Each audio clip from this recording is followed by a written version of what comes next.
Hi guys! Nandito po tayo ngayon sa National Museum History Building. Ayan po yung harapan niya.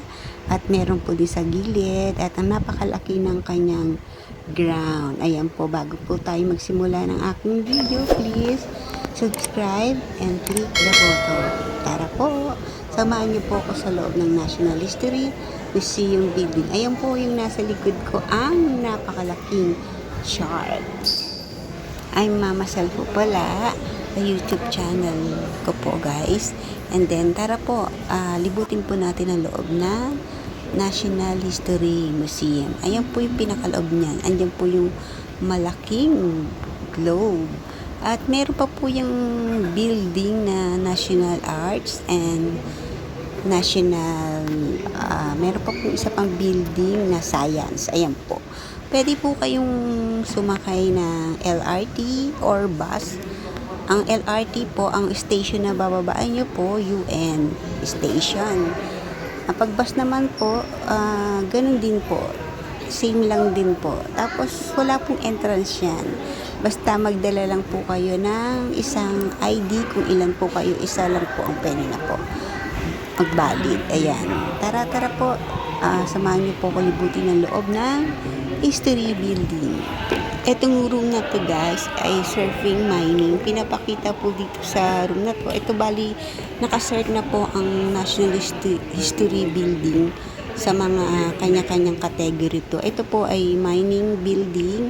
Pinapakita po dito ang mga pagmiminahan ng mga Pilipino. Ito po yung isa sa room nila. Alam niyo guys, mas maganda pumunta dito yung mga estudyante o yung ako ngayon ko lang nga nalaman sa edad ko na to, meron po palang ganito yung mga bato, iba't ibang uri ng bato, klase na mga minina ng mga Pilipino noong mga matatagal na siglo po. Ayan, na naka-display po, napa-preserve po nila yan.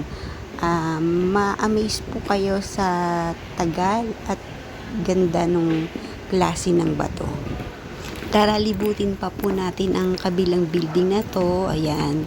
Ikot ko po kayo. Itutur po kayo. Kahit yung mga mata nyo lang po ay magkakaroon na po kayo ng idea. Ayan yung dulo na yan ay malaking bunganga ng shark na preserve po nila. Ayan po. Ikot po tayo. Pasyal-pasyal po tayo. Tara, libut-libutin po natin. Ayan, ang elepante.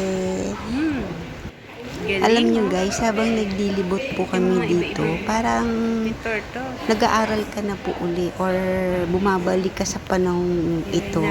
Ngayon ko lang din po nalaman, may mga ganito palang mga katagal na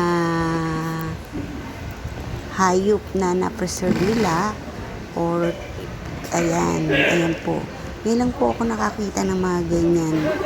At para ka na rin nag-aaral, nakikurious ka tuloy, tignan ng bawat kanilang mga description, ano ba yung ganyan or ganito, ayan.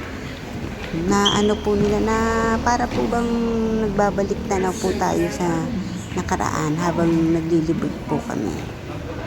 Kagaya ng sinabi ko kanina, iba-iba po yung room, kanya-kanya po siyang category, kaya po tara, lipat naman po tayo sa kabilang room. Dito po tayo sa room ng mga creatures. Ayan po si Lolong. Ayan, napakalaking Lolong na na-preserve po nila. Dito po tayo sa building niya. Ayan po, napakahaba po niya pag nakikita niyo sa personal. Ayan, ikot-ikot po tayo. Iba-iba po siyang mga creatures na makikita niyo. May kanya-kanya po siyang mga name at saka history ng bawat isa.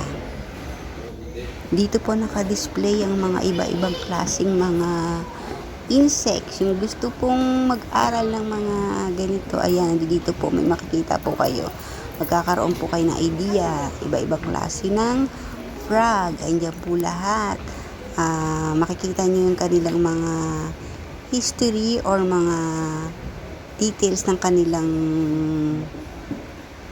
name.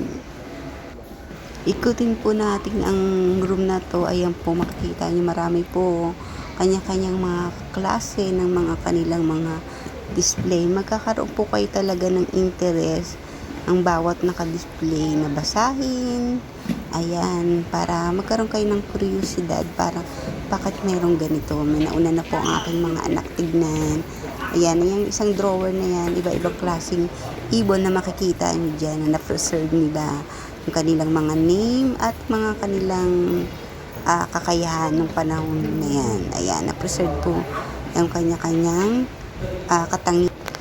Dito po ako ng mga sa escalator glass nila at sa hagdanan nila na kung ayaw mag-escalator, hagdanan, paikot po siya. Ayan, ang ganda po siya talaga habang naglalakad po kayo. Ma-amaze po kayo sa ganda ng design ng National Museum History po. Ayan po, dito po tayo ngayon sa aquarium room. Ayan po, iba-ibang klaseng mga isda na naka-display sa glass, po nila box. Ayan po. Ayan po ang iba-ibang isda. Merong po siya, isang room na puro po siya isda.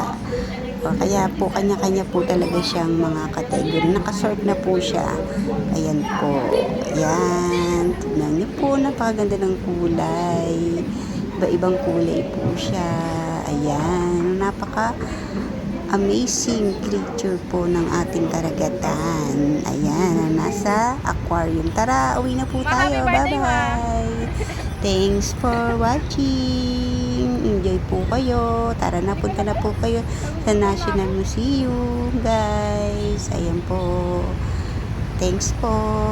Babush.